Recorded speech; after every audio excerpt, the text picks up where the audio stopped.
बिस्मिल्लाहिर्रहमानिर्रहीम अस्सलाम वालेकुम। इस वीडियो में बात करेंगे कि कासिम सूरी स्पीकर कौमी असम्बली उनका एक दबंग इंटरव्यू आज सामने आया, जिसके हवाले से मुकम्मल तफसीलात आज की वीडियो में आपके साथ हम शेयर करेंगे कि कासिम सूरी साहब ने जब खुफिया मरासला पढ़ा तो उसके बाद उनके क्या तासुरात थे, उन्होंने क्या कुछ उस लेटर में देखा।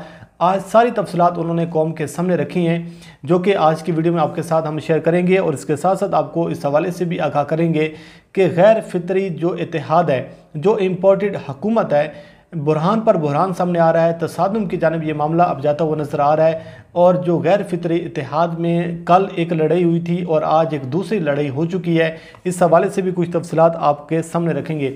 लेकिन सबसे पहले बात कर लेते हैं कि मेरिट होटल इस्लामाबाद में जो आज एक अफसोसनाक वाक़या सामने आया है। एक बुज़ुर्ग शहरी को जिस तरीके से मुस्तफ़ा नवाज़ खोखर की जानिब से, नूर आलम ख़ान की जानिब से और इसके साथ साथ फैसल करीम कुंडी और जो नदीम अफजल चान है उनकी जानिब से जो तशद्दुद का निशाना बनाया गया।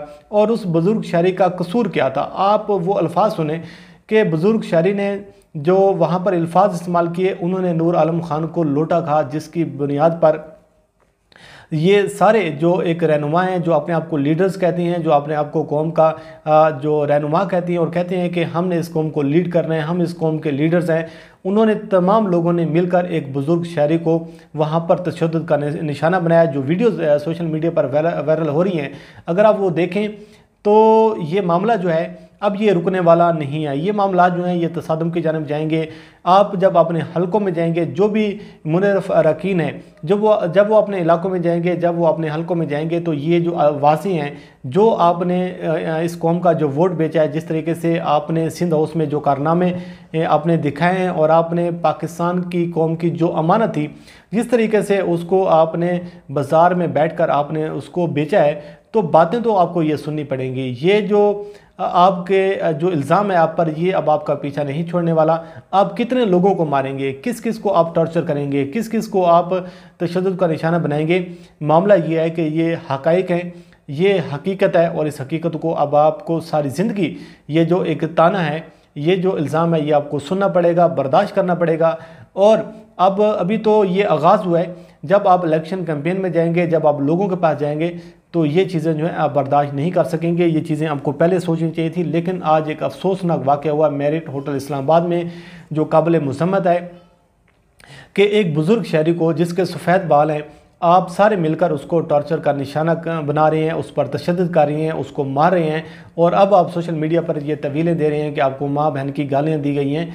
भाई, जो भी मामला था, अगर आपको उसने माँ बहन की गालियाँ दी हैं, आप उनके ख़िलाफ़ कानूनी कार्रवाई भी कर सकते थे। लेकिन ये किस तरीके से आप कानून को हाथ में ले सकते हैं, किस तरीके से एक शख्स को आप टॉर्चर कर सकती हैं। अब हम बात कर लेते हैं कि कासिम सूरी साहब का जो मामला है। आपके इल्म में है कि कासिम सूरी ने जिस तरीके से रूलिंग दी और उन्होंने अदम एतमाद की तहरीक को रिजेक्ट किया और ये कहा कि ये बैरूनी साजिश है, ये मुदाखलत हुई है, जिसकी बुनियाद पर ये मैं रूलिंग मुस्तरद करता हूँ, रिजेक्ट करता हूँ। तो ये मामला फिर सुप्रीम कोर्ट ऑफ पाकिस्तान में गया।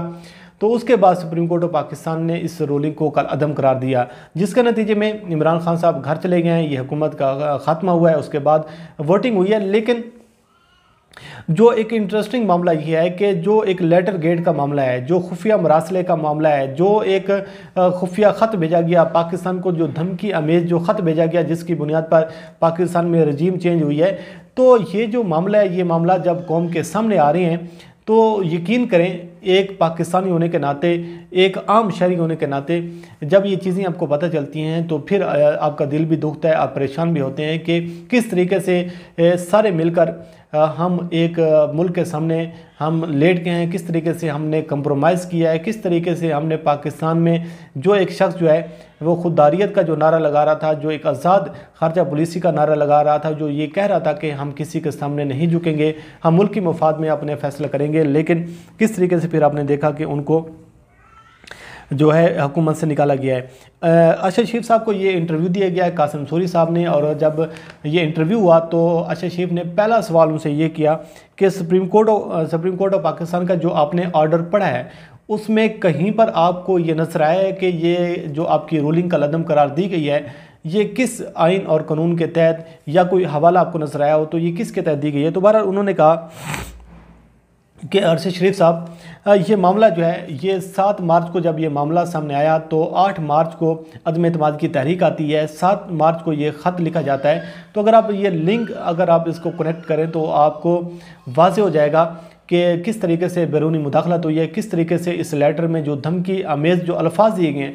और कासिम सूरी साहब ने कहा कि जब ये लेटर जो है ये डीक्लासीफाई किया गया तो जब मैंने इस ख़त को पढ़ा और मैं एक्टिंग स्पीकर जब बना तो जब ये ख़त मेरे पास आया तो मैंने इसको जब खोल कर देखा तो यकीन करें मेरा जो सर है वो शर्म से झुक गया कि किस तरीके से एक मुल्क जो है वो बम्बांगे दौल सरेआम एक लेटर लिखकर ख़त लिखकर एक आज़ाद मुल्क को वो धमकी दे रहा है, किस तरीके से वो एक मुल्क को थ्रेट कर रहा है। और ये बम्बांगे दौल ये दावा कर रहा है कि अगर इमरान खान जो है वो वज़ीर आज़म रहते हैं तो फिर आपको इसका जो खसारा है ये बर्दाश्त करना पड़ेगा, नाकाबिल तलाफ़ी नुकसान बर्दाश्त करना पड़ेगा। अगर रजीम चेंज हो जाता है तो ये सब कुछ आपको माफ़ हो जाएगा।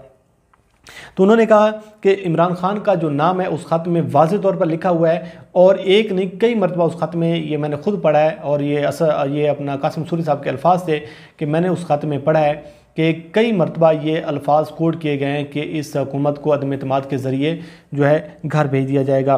तो उन्होंने कहा है कि हम 22 करोड़ का मुल्क हैं, 59 इस्लामिक कंट्रीज़ में पाकिस्तान को एक मुनफरद हैसियत हासिल है। लेकिन आप देखें कि एक मुल्क जो है किस तरीके से बड़ी आसानी के साथ वो रजीम चेंज जो है उसने ऐलान किया और उसके बाद रजीम चेंज हुआ।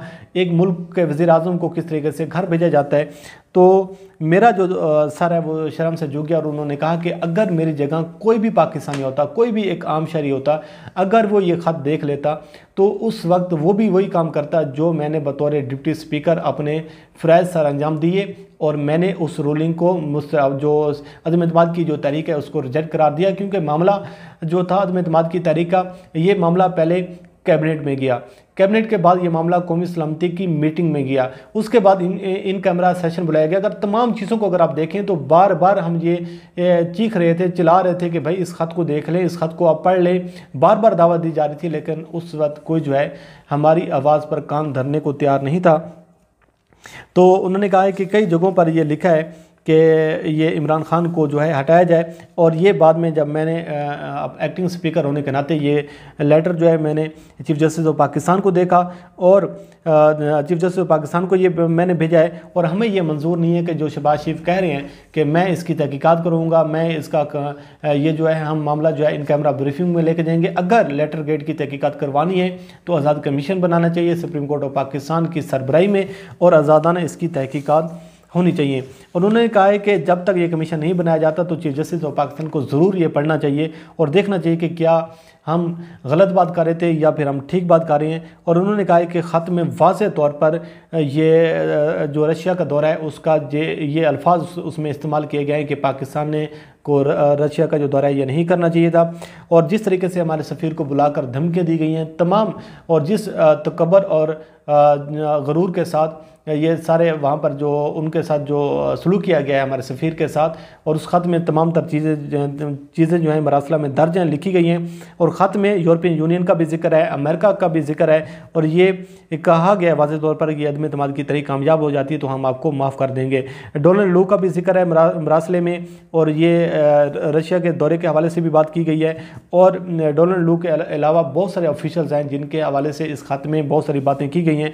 बहरहाल उन्होंने कहा है कि अब जो है मैं जब तक ये मामला जो है ये MNAs के इस्तीफ़ों का, जब हमारे ये इस्तीफ़े मैं इनके एक्सेप्ट कर लूँगा उसके बाद ये मामला इलेक्शन कमीशन को भेजूँगा तो उसके बाद मैं भी रिज़ाइन कर दूँगा। लेकिन ये वक्त साबित करेगा कि पाकिस्तान के साथ कितना बड़ा धोखा हुआ है, कितनी बड़ी ज़्यादती हुई है पाकिस्तान के साथ, ये आने वाला वक्त साबित करेगा। अब आखिर पर थोड़ी सी बात कर लेते हैं कि जो इम्पोर्टेड हुकूमत है, जो बहरान दिन ब दिन बढ़ता हुआ नज़र आ रहा है, जो क्राइसिस आपको दिन ब दिन बढ़ता हुआ नज़र आ रहा है, जो मामला तसादम की जानिब जाते हुए नज़र आ रही हैं, अगर ये इलेक्शन नहीं करवाए जाते जल्द अज जल्द तो ये मामला मज़ीद ख़राब होंगे। ये मामला अब संभलने वाला नहीं है। जो गैर फितरी इतिहाद है, जो इम्पोर्टेड हुकूमत है, वो बजाय जश्न मनाने के, खुशियाँ मनाने के कि उनकी हुकूमत बनी है, वो सर पकड़ कर बैठे हुए हैं, सर जोड़ कर बैठे हुए हैं। कल आपने देखा कि किस तरीके से बारात वाले दिन ही कि जब आप बारात लेकर जाते हैं तो रुखसती से पहले भी आपके वहाँ पर लड़ाई शुरू हो जाए। तो आपने देखा कि जब शहबाज शरीफ कौमी असम्बली में स्पीच कर रहे थे तो उसी वक्त आपके सामने, पूरी दुनिया के सामने, वसीम अख्तर उनको पर्चियाँ लेकर भेज रहे थे और कह रहे थे कि आपने जो हमारे साथ एग्रीमेंट किया है उसका आपने जिक्र क्यों नहीं किया। और जब वो इजलास से निकले हैं तो उन्होंने फिर मीडिया के सामने इसका भरपूर तरीके से इजहार भी किया। आज ANP की जानिब से जो चीज़ें सामने आ रही हैं मैं वो आपके सामने रख देता हूँ कि ANP ने भी अब जो इम्पोर्टेड वज़ीर आज़म को वार्निंग दे दी है और उन्होंने कहा है कि भाईजान हमें गवर्नरशिप जो है KP के ये नहीं चाहिए। अब आप अंदाज़ा करें कि एक सीट है ANP की कौमी असम्बली में, एक उनका जो सेनेटर है हाजी अदायतुल्ला वो सेनेट में मौजूद है, लेकिन वो क्या कह रहे हैं कि भाईजान हमें गवर्नरशिप नहीं चाहिए, हमें वफाक में 2 वजारतें चाहिए और अगर आपने गवर्नरशिप देनी है तो ये गवर्नरशिप आप मौलाना फजल रहमान को दे दें और हमें जो है वफाक में 2 वजारतें चाहिए। अब नई जो कैबिनेट बनाई जा रही है उसकी जो तश्कील का जो अमल है, अब इम्पोर्टेड वज़ीर आज़म साहब सर पकड़ कर बैठ चुकी हैं, सर जोड़ कर बैठ चुकी हैं, परेशान हैं कि आखिर इस मामले को किस तरीके से निपटाया जाए, किस तरीके से सारी चीज़ें सॉर्ट आउट की जाएँ। जो ज़रा से चीज़ें सामने आ रही हैं कि नून लीग जो है वो 12 वजारतें अपने पास रखेगी, पीपल्स पार्टी 7 वजारतें रखेगी, मौलाना फजल रहमान को 4 वजारतें दी जाएंगी, MKM को 2 वजारतें दी जाएंगी, BNP और ANP जमहूरी वतन पार्टी, बलूचिस्तान अवामी जो पार्टी, इनको 1-1 सीटें दी जाएंगी। तो कहा यह जा रहा है कि भाई हमें क्यों आप 1-1 सीटें दे रहे हैं। तो अभी तो ये खेल का आगाज़ हुआ है, अभी तो मैदान सजेगा, अभी तो चीज़ें बहुत सारी आएंगी, अभी तो जो एक हनीमून पीरियड है वो चल रहा है इस हुकूमत का। तो बहरहाल ये कुछ चीज़ें थी जो मैंने आपके सामने रखी हैं कि कासिम सूरी साहब का आज एक पहला इंटरव्यू था, उसकी कुछ तफसीलात हैं और इसके साथ साथ जो मैरिड होटल में हुआ इंतहाई अफसोसनाक वाक़या है, इंतहाई तकलीफ़देह वाक़या है कि आप अफ्तारी के वक्त सब मिलकर एक बुज़ुर्ग को जिसके सफ़ेद बाल हैं उसको आप मार रहे हैं, पीट रहे हैं, उसको तशद्दुद का निशाना बना रहे हैं। तो आपको तफसीलात से मज़ीद भी आगाह करते रहेंगे। कल इमरान खान साहब KP के जा रही हैं, उसके बाद 17 को कराची जा रही हैं, 23 को लाहौर का जलसा है। तो इस हवाले से भी तफसीलात आपके साथ शेयर करते रहेंगे। अल्लाह करीम आपका हामी नासिर हो। मुझे दीजिए इजाज़त। अल्लाह हाफ़िज़।